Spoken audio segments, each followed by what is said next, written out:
Here's a story on a little rhyme, and how the world got so crazy with all this crime. I won't hesitate, but I'll become out straight. I'm gonna tell you what's the matter with this world today. I'll just give you a background on my credentials. I'm a certified recovery specialist, which is also called recovery coach. I'm also an intervention professional, and I do prevention as well as intervention. I'm also a counselor and teacher at Teen Challenge. And Teen Challenge is like a drug program. It's a drug and alcohol discipleship treatment program. It's been around for years. It's long term. And so I work there here in Rarensburg, not far, well, about an hour away from here. I have a bachelor's in addiction studies from Alvernia. I graduated last year. And now I'm in the master's program for community leadership.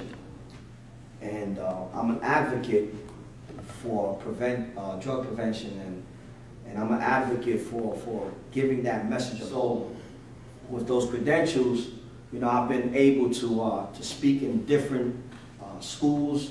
I've been able to speak at churches and prisons, jails.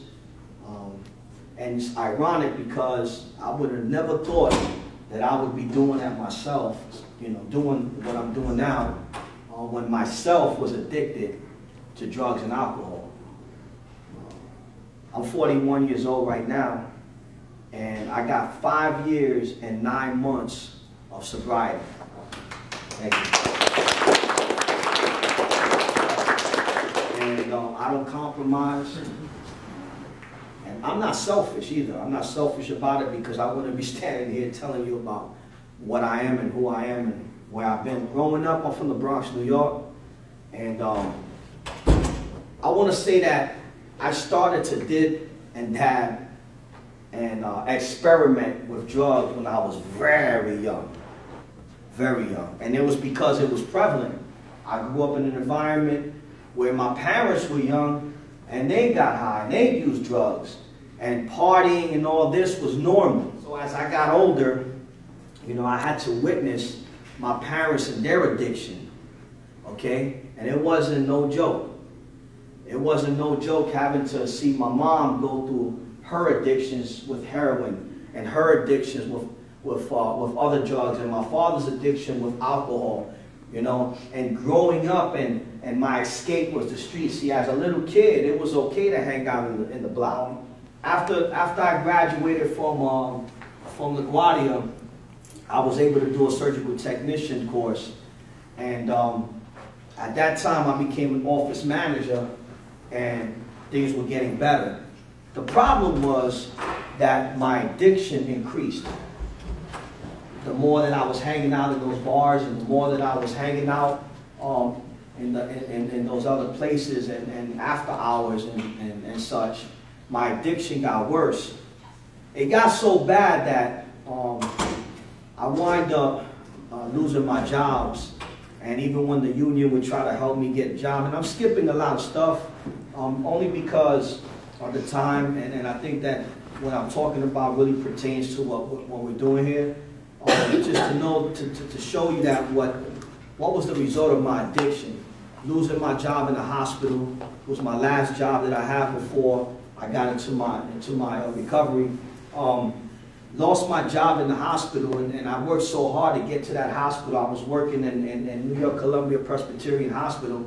I was working in thoracic surgery as a PCT, and I already knew how to do wound care and such, and my alcoholism got so bad that I would actually go to work and draw blood on patients intoxicated. And for 5 times, my supervisor, she loved the way I worked. She said, man, you're a people person, you work very hard, but you have a problem. You need to get help. And so I didn't see it. Eventually in 2009, in February, I lost everything. In 2008, everything was gone. I started living with my godmother in the projects, back in the projects. Never thought I'd be back in the projects. And I'm not talking about little townhouses, I'm talking about the bricks. And at that point, I was down and out. So 2009 came, and she literally was like saying some things to me. And out of her anger, she was calling me a bum and I was worthless.